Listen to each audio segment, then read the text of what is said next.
வணக்கம். நான் தற்சமயம் மலேசியாவுக்கு விடுமுறைக்காக வந்திருக்கிறேன். முந்தின நாள் நம்முடைய எனக்கு இங்கே இருக்கிற நண்பர் வாங்க ஒரு தமிழ் சினிமா படம் பார்க்கலான்னு கூட்டிகிட்டு போனார். அந்த மாலில் மெய்யழகன் என்ற படம் ஓடிட்டு இருந்தது. அதை நாங்கள் போய் பார்த்தோம். பார்த்துட்டு வந்து அதை பற்றி என்ன நினைக்கிறது அவர் கேட்கும்போது நான் என் மனசில் பட்டதை சொன்னேன். அவர் சொன்னார், நீங்கள் இது விமர்சனமாக போடலாமேன்னு. எனக்கு கொஞ்சம் சங்கோஜமாக இருந்தது. விமர்சனம் எல்லாம் வைக்க போய் பிடிச்சவங்க பிடிக்காதவங்க எல்லாம் அதில் வந்து கமெண்ட்டுன்ற பேரால் இஷ்டத்துக்கு எதையாவது போடுவாங்க. நமக்கு என்னத்துக்கு தேவையில்லாத வேலைன்னு நான் அதை கொஞ்சம் அக்கறை எடுத்துக்கொள்ள. பிறகு இங்கே பொழுது போகுது இல்லை, சும்மா சுற்றி பார்த்துக்கிட்டு நேரத்தை ஓட்டவனு தானே. அப்போ பார்த்தா இன்றைக்கி சும்மா வீட்டில் இருக்கிற இடத்துல போரிங்காக இருந்தது, தனியாக இருக்கிறது. அப்போ இதான் நண்பர் சொன்ன மாதிரி இதை செஞ்சா என்னன்னு இந்த படத்தை பற்றி என்னுடைய அபிப்பிராயம், எனக்கு தெரிஞ்சதை நான் சொல்கிறேன். நான் சொல்கிறதெல்லாம் சரின்னு நீங்கள் எடுத்துக்கொள்ளவும் தேவையில்லை. நான் படத்துக்கு எல்லாரும் போடுற மாதிரி மார்க்ஸ் போடவும் மாட்டேன். நான் பார்த்ததை எனக்கு நல்லதுன்னு பட்டதை சொல்லுவேன், கெடுதல்னு பட்டதையும் யாருக்கும் தீங்கு கெடுதல் நினைக்காம சொல்லுவேன். அவ்வளோதான். சரி, விஷயத்துக்கு வருவோம். படம் வந்து மெய்யழகன். படத்தை பார்க்க முதல்ல நான் யோசித்தேன், மெய்யழகன்னா அடி ஏதோ இலக்கிய பேர் மாதிரி இருக்கே. மெய்யன்னா உடம்பு. அதாவது நம்ம நண்பர் கூட அவர் நான் சொல்லல, இந்த தமிழில் சொல்லுவாங்க தானே, மெய் சிலிர்த்து போனான்னு, உடம்பு சிலிர்த்து போனதுண்டு. மெய்யன்னா உடம்பு. அப்போ நான் ஏதோ இலக்கிய பேர் வச்சிருக்கிறாங்க, அதில் ஒரு பனிங்கன்னு சொல்லுவாங்க தானே, 2 அர்த்தம் ஏதாவது இருக்கும் அப்படின்னு. அங்கே போனால் அர்த்தம் இல்லை, ஒன்றும் இல்லை. சும்மா மெய்யழகன்னு கடைசியில் காட்டுறாங்க. மெய்யழகன் அது பேர். அன்பழகன்னு சொல்கிற மாதிரி மெய்யழகன். அதில் இலக்கிய சம்பந்தமான எந்த ஒரு மெட்டஃபர்னு சொல்லுவாங்க, உள்கருத்து எதுவுமே கிடையாது. இப்போ படத்துக்கு வந்தால் படத்தில் ஆரம்ப காட்சியே கோயம்புத்தூரில் தான் நடக்குது. கோயம்புத்தூரில் என்னென்னா ஒரு குடும்பம் பிரிகிற மாதிரி காட்டுறாங்க. என்ன குடும்பம், என்ன காரணம் ஒன்றுமே தெரியல. கடைசியிலையாவது அவங்க முடிச்சு அந்த சஸ்பென்ஸ் எலிமெண்ட்ஸை அங்கே போட்டு படத்தை விறுவிறுப்பாக கொண்டு போய் கடைசி அந்த முடிச்சு அவுக்குற மாதிரி சஸ்பென்ஸ் முடிச்சு அவுப்பாங்கன்னு பார்த்தா அது அந்த படம் முடிஞ்சு வெளியால வரையிலையும் சஸ்பென்ஸ் முடிச்சு சரியாக அவுத்த மாதிரி இல்லை. ஒரு உப்பு சப்பு இல்லாத சஸ்பென்ஸ் மாதிரி தான் எனக்கு தோணுச்சு. சொல்கிறதுக்கு மன்னிச்சு கொள்ளுங்க. ஆனால் படத்தை பார்த்தது பொறுமையாக இருந்து பார்க்குறதுக்கு படம் அங்கங்கே தொய்வு அடைஞ்சாலும் இந்த லேகிங்னு சொல்லுவாங்க தான், கொஞ்சம் இழுத்தாலும் நாம் அந்த அரவிந்த் சாமியில அவர் நடிக்கிறது ரொம்ப யதார்த்தமாக இருந்தது. யதார்த்தம்னா அலட்டி கொள்ளாமல் ஒரு நடைமுறையில் நாம் எப்படி நடந்து கொள்வோமோ அதே மாதிரி அவர் நடித்தார். அவர் இயற்கையாக, அதாவது யதார்த்தம்னா நாம் எப்படி இருப்போமோ, ஒரு பாத்திரத்தை நடிக்க போகிறோமோ அந்த பாத்திரத்தை மனசுக்குள்ளே உள்வாங்கிறோனும். அதாவது நான் இப்போ ஒரு பல வருடங்களுக்கு முதல்ல நான் ஒரு இன்டர்வியூ பார்த்தா, நான் அந்த நடிகை யாருன்னு தெரியல, வட இந்தியாவில். அவங்க சொன்னாங்க ஆங்கிலத்தில், those histrionics are not mere acting, you have to feel it in your heart, because only if you feel it, those histrionics you are expressing will come out reality. அர்த்தம் என்னன்னா, நாம் அந்த உணர்ச்சிகளை வெளியே காட்டும்போது நாம் அதை மனசில் உள்வாங்கினால் வெளியே அந்த பாத்திரம் நடிக்கிற காட்சி பார்க்குறதுக்கு ஒரு செயற்கத்தனமாக இருக்கும். அதாவது அழுகிறன்னா நாம் உள்ளுக்குள்ளே அந்த அந்த அந்த கதாபாத்திரத்தோட வலி வேதனையை நாம் அந்த we have to feel it in a soulன்னு சொல்லுவாங்க. அதாவது நம்மளோட உள்ளுக்குள்ளே ஆன்மாக்குள்ளே அதை உணர வேணும். இது அந்த வட இந்திய நடிகை யாருன்னு தெரியாது. ஆனால் அமெரிக்காவில் ஹாலிவுட்டில் மெரில் ஸ்ட்ரீப் ஒரு இன்டர்வியூவில் இதை தான் சொன்னாங்க. அதாவது unless you feel it in your soul, the role you are playing will not look very natural.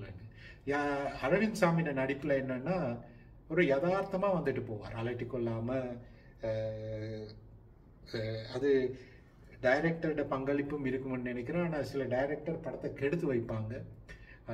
இப்போ அப்படி அப்படி இருக்குது. இதில் கூட குத்தம் சொல்ல போய் நாம் வந்து கமெண்ட் என்ற பேரால் நம்மளை போட்டு வாங்குவாங்கன்னு வாங்காமல் நாம் ஒதுங்கி மரியாதையை காப்பாற்றிட்டு எதையுமே அதிகமாக விமர்சனம் பண்ணாமல் நடுநிலையாக சொல்லிட்டு போகிறது தான் நல்லதுன்னு தெரியுது. அரவிந்த் சாமி பார்க்குறதுக்கு அந்த அவர் தோற்றமே பார்க்குறதுக்கு நல்லா இருக்குது. என்னென்னா அந்த அவர் என்ன சொல்கிறது, நடிப்பும் அந்த மாதிரி. கார்த்தி வரார். கார்த்தி வந்து ஒரு அப்பாவித்தனமான, அதாவது வளவலன்னு பேசுறது, அப்பாவித்தனமான ஒரு ஒரு நல்ல ஒரு குழந்தை மனசு படைச்ச ஒரு ஒரு இளைஞர்னு சொல்கிறத விட திருமணமான ஒரு இளைஞர்னு சொல்லலாம். அவர் அப்பாவித்தனமாக பேசுகிறார். அதை அந்த பாத்திரத்தை அவர் செய்கிறார். சில இடங்களில் கொஞ்சம் கூட செய்கிறாருன்னு தெரியல. ஆனால் உண்மையை சொல்ல போகிறேன்னா அந்த மாதிரி கேரக்டர்ஸ், அந்த மாதிரி கதாபாத்திரங்கள் வாழ்க்கையிலையும் அப்படி தான் நடந்து கொள்வாங்க. அப்போ அதில் நான் இந்த இடத்துலையும் அவர் மிகைப்படுத்தி செய்யலைன்னு தான் நான் சொல்லுவேன். அவரோட கச்சிதமாக அந்த பாத்திரத்தை செய்திருக்கார். அவரோட மனைவியாக வராங்க. அது அபூர்வம். இவ்வளோ நல்ல மனிதர்களை வாழ்க்கையில் பார்க்குறது அதுவும் ரொம்ப அபூர்வம். அவர் தான் அப்பாவித்தனமாக அந்த அன்பு ஒருத்தர் மேலே வச்சிருக்கிற அன்பு பாசத்தால் எல்லாத்தையும் கொடுக்குறேன்னு சொல்கிறாரு. மனைவி சொல்கிறாங்க, இருக்கிற நகை தாலி கொடி எல்லாத்தையும் சேர்த்து 20 லட்சம் தான் நான் தேருது, எல்லாம் வீடு வாசல் இதையும் சேர்த்தா 25 லட்சம் வருதுன்னு மனைவி கொடுக்குறாங்க. இப்படிப்பட்ட நல்லவங்களை சினிமாவில் தான் பார்க்கக்கூடியதாக இருக்குது. அதை விட வேற என்னது, அரவிந்த் சாமியை பற்றி சொன்னேன். இதில் எனக்கு குறை என்னப்படுற என்னன்னா, ஆரம்பத்திலே ஒரு குடும்பம் பிரிகிற மாதிரியும் சொத்துக்கள் பிரிக்கப்படுற மாதிரியும், அதால் மனைவி அரவிந்த் சாமியாக இன்னொரு இளம் நடிகர் நடிக்கிறார். அது அவருடைய இளம் பராயத்து அரவிந்த் சாமி மாதிரி காட்டுறாங்க. அவர் ரொம்ப அதை மனதில் அவருக்கு அந்த கிராமத்தை இருந்தது, வளர்ந்தது, வாழ்ந்தது அந்த கிராமம், அந்த வீடு, அதை விட்டு சென்னைக்கு வர விருப்பம் இல்லாமல் அது ஒரு பெரிய மனசுக்குள்ளே உள்வாங்க. அது ஒரு ட்ராமான்னு சொல்லுவாங்க, மனதை தாக்குற ஒரு விஷயம். அது சில பாலிய பராயத்தில் நமக்கு ஏற்படுற இந்த ட்ராமாஸ் வந்து கடைசி வரைக்கும் அந்த பாதிப்பு இருக்கும். சில சமயங்களில் நாம் ஏன் இப்படி நடந்து கொள்கிறோம்னு தெரியாது. வாழ்க்கையில் இளம்பராயத்தில் நமக்கு அதுவும் சில நேரம் இளம்பராயம்னு சொல்கிறத விட குழந்தை பராயத்தில் நடக்கிற ட்ராமாஸே வாழ்க்கை பூரா நம்மளோட போக்க, நம்முடைய சிந்தனையை, நாம் நடந்து கொள்கிற விதத்தை மாற்றும். இது மனோதத்துவத்துக்குள்ளே அது ஒரு பெரிய சப்ஜெக்ட், அதுக்குள்ளே போக வேணாம். அவர் அதால் மனதால் பாதிக்கப்படுற மாதிரியும் அந்த ஊரை விட்டு போகிறது ரொம்ப அவரோட தகப்பனா நடிக்கிறார். ஒரு நல்ல நடிகர். பல படங்களில் பார்த்துருக்கிறேன். பேர் தெரியாததுக்கு மன்னிக்க வேணும். சின்ன துணை கதாபாத்திரமாக தான் வருவார். ஆனால் கொடுத்த பாத்திரத்தை கச்சிதமாக பண்ணிட்டு போவார். அவரும் படத்தில் நல்லா செய்கிறாரு. எப்போவுமே அவர் அளவோடு அலட்டிக்கொள்ளாமல் கொடுத்த பாத்திரத்தை செய்துட்டு போகிற ஒரு மனிதர். அவரும் நல்லா தான் செய்கிறார். அரவிந்த் சாமியா நடிக்கிற அந்த கதாபாத்திரம் ரொம்ப அதை மனதுக்குள்ளே உள்வாங்கி அது ரொம்ப வேதனைப்படுது. புழுங்கி அதை அந்த ட்ராமான்னு சொல்லுவாங்க. அது ஈஸ் ட்ராமடைஸ்ட், அதாவது அவருக்கு நடக்குது அப்படி. அது என்னென்னா, அங்கே சென்னைக்கு வந்துடுறாங்க அவங்க. நல்லா அவர் தாப்பம் வாத்தியார். கடைசி மட்டும் தெரியாது குடும்பத்தில் என்ன பிரிவு வந்தது, யாருக்கு சொத்து போனது, அது ஒன்றும் காட்டே இல்லை. ஆனால் படம் தொடருது. அரவிந்த் சாமிக்கு ஊருக்கு போகிறதுக்கே விருப்பம் இல்லை. ஒரு கல்யாண வீடு வருது, யார் அந்த சொந்தம் உறவு யாருன்னு தெரியாது. டைரக்டர் அதை இது நமக்கு தான் மண்டையில் அது புரியலையா, படத்தை ஒழுங்காக பார்க்க இல்லையா, இல்லை டைரக்டர் அதை ஒழுங்காக காட்ட இல்லையான்னு தெரியல. அப்போ அரவிந்த் சாமி தாப்பா அனுப்பி வைக்கிறார், எனக்கு வர முடியாது, நீ போ அப்படின்னு. அரவிந்த் சாமி விருப்பம் இல்லாமல் அங்கே வந்து சேர்றார். அங்கே கார்த்திக் வர்றார். வந்த நேரம் தொடக்கம் வாய் திறக்காமல் ஓயாமல் என்னது ஒரே வளவலன்னு பேசுறது, அந்த மாதிரி எரிச்சல் மூட்டுற மாதிரி பேசிகிட்டே இருப்பார். அவரோட கதாபாத்திரம் அந்த மாதிரி. ஆனால் குணத்தில் ஒரு அப்பாவி, நல்ல மனம் படைத்த ஒரு அன்பான பாசமான ஒரு மனிதர். அப்போ யார் வந்த உடனே அரவிந்த் சாமியை அத்தான் அத்தான் அத்தான்னு கூப்பிட்றாங்க. இந்த ஆம்பளை இன்னொரு ஆம்பளை அத்தான்னு கூப்பிடுறது எனக்கு எனக்கு புரியல. ஆனால் அது நம்ம வழக்கம், தமிழர்கள் வழக்கம் போல இருக்கு. சரி இருக்கட்டும், அது ஒரு குத்தமாக நான் சொல்ல இல்லை. அவர் அத்தாண்டா கூப்பிடுறார். அரவிந்த் சாமி அவருக்கு இரிட்டேஷன், ஒரு எரிச்சலாக இருக்குது இவருடைய பேச்சு. யாருக்குமே எரிச்சலாக இருக்கும். அப்படி வந்து மேலில் விழுந்து தொடர்ந்து வளவலன்னு பேசிக்கிட்டு இருந்தா அவர் அதாவது கவனிக்காமல், அதாவது இக்னோர் பண்ண பார்க்குறாரு, உதாசீனப்படுத்தி. அப்படியே அரவிந்த் சாமி படம் முழுக்க ஒரு அமைதியான நடிப்பை காட்டுறாரு, அந்த கதாபாத்திரம் அப்படி. கடைசியாக படம் முடியுது. கடைசி என்னன்னா, அந்த டேர்னிங் பாயிண்ட்னா படம் கொஞ்சம் ஸ்லோவாக தான் காட்சி போகுது. சிலரம் படத்தை பொறுமையாக பார்க்குறதுக்கு அரவிந்த் சாமியை தான் நான் சொல்லுவேன். காரணம் அவருடைய நடிப்பு அப்படி இருந்தது. நடிப்புன்னா இயற்கையாக நாம வாழ்க்கையில் நடந்து கொள்கிற மாதிரி நடந்து கொள்கிறார். கார்த்திக் வந்து கொஞ்சம் நடிக்கிறார், அந்த பாத்திரத்துக்கு அது தேவை. என்ன நடக்குது முடிவில், அரவிந்த் சாமி கார்த்தியும் ஒரு அந்த சம்பவங்கள் அமைச்சிருக்கிற மாதிரி முதல்ல அவரை மேல அரவிந்த் சாமி எரிஞ்சு விழுந்தாலும் கடைசியில் கார்த்திக் ஒரு அப்பாவி, ஒரு உண்மையான பாசமிக்க ஒரு இளைஞன். அவருக்கு ஒரு குடும்பம் இருக்குது, அவர் ஒரு பொண்டாட்டி இருக்கிறாங்க, அவங்க வீடு வாசல் எல்லாம் இருக்குது. வீட்டுக்கெல்லாம் கூட்டிகிட்டு போகிறார். காட்டு அவர் தான் இவ்வளவு நல்ல உள்ளம் படைச்ச ஒரு பாசமான மனிதராக காட்டினா, அவங்களோட பொண்டாட்டி அதை விட மேலே, அதுக்கு ஒரு மேலே ஒரு படி அப்படி. அதாவது அரவிந்த் சாமி கேட்காமலே வீடு வாசல் எல்லாம் விற்று 20 லட்சம் தேருதுன்னு பொண்டாட்டி சொல்கிறாங்க. இந்த தாலி நகை எல்லாம் விற்றா இன்னும் 5 லட்சம் தேரும் கொடுன்னு. அவர் சென்னைக்கு போயிடுவார். அவங்க சொல்கிறாங்க. இந்த மாதிரி மனிதர்களை சினிமாவில் தான் பார்க்கலான்னு நினைக்கிறேன். நடைமுறை வாழ்க்கையில் அப்படி ஒருத்தரையும் பார்க்க முடியாது. ஆனால் சரி, சினிமாவில் சரி இப்படி நல்லவங்க இருந்துட்டு போகட்டுமென்னு நினைக்க தோணுது.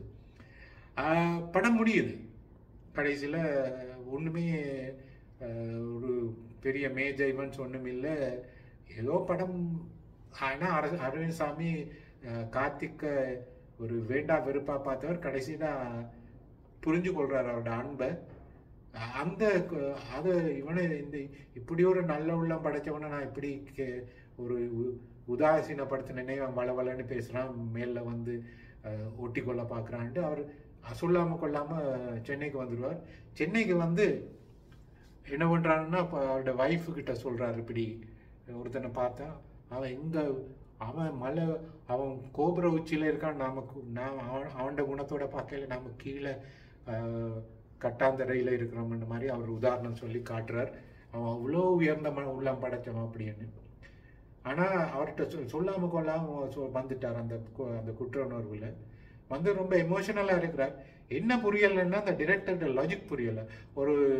நாம் நடைமுறை வாழ்க்கையில் ஒரு மனுஷன் வந்து தேவையில்லாமல் மேலில் விழுந்து உறவு கொண்டாடி நமக்கு யாருன்னு தெரியாது அத்தான் மச்சான் மாமான்னு சொல்லி வந்து நம்மக்கிட்ட அன்பு காட்டிக்கொண்டு நமக்கு மேலே ஒட்டிக்கிட்டு இருந்தால் நமக்கு முதல்ல எரிச்சலாக இருந்தாலும் பிறகு நாம் ஒரு அளவுக்கு மேலே எந்த ஒரு மனுஷனுக்கு கேட்பேன், நீ யாரப்பா, இதுக்கு முதல்ல நான் வாழ்க்கையில் உன்னை பார்த்துருக்கேன், நீ யாரு எனக்கு சொல்லு அப்படின்னு தான் கேட்பாங்க.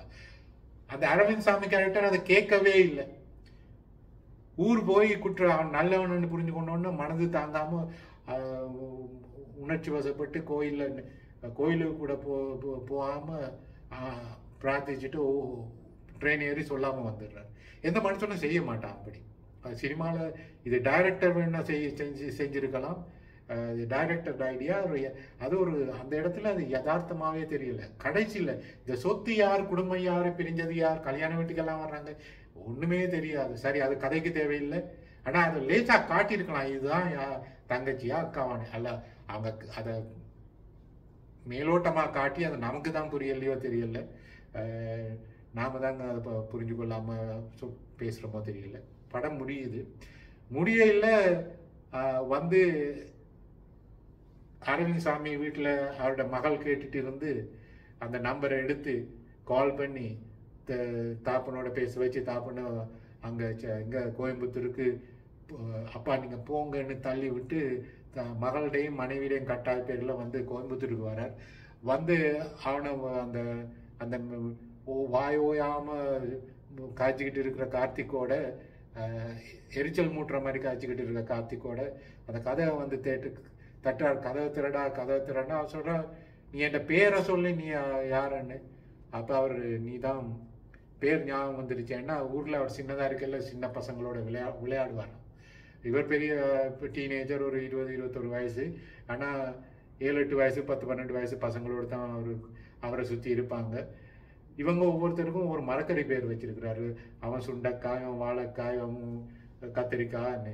அதில் இவருக்கு உருளைக்கிழங்குன்னு பேரான். டைரக்டர் மண்டையிலையும் உருளைக்கிழங்கு தான் இருந்திருக்கு போல இருக்கு. படம் எடுத்தது அப்படி எடுத்திருக்கிறார். அதில் கடைசியில், நீ என் பேரை சொல்லாடி கதை திறக்க மாட்டோன்னு, பேர் தெரியும்டா மெய்கி அழகுன்னு கதை திறந்தோன்னு கார்த்திக் வந்து கண்ணீரோட அவரை அணைச்சு கொள்கிற மாதிரி, அணைச்சு கொள்ள இலக்கு நெருங்கி வந்து அவரை இஸ் ரிசீவிங் பண்ண மாதிரி காட்டுறாங்க. இதுதான் படம். எனக்கு புரிஞ்சது இவ்வளவு. ஏதாவது முட்டாள்தனமாக சொல்லியிருந்தா மன்னிச்சிடுங்க.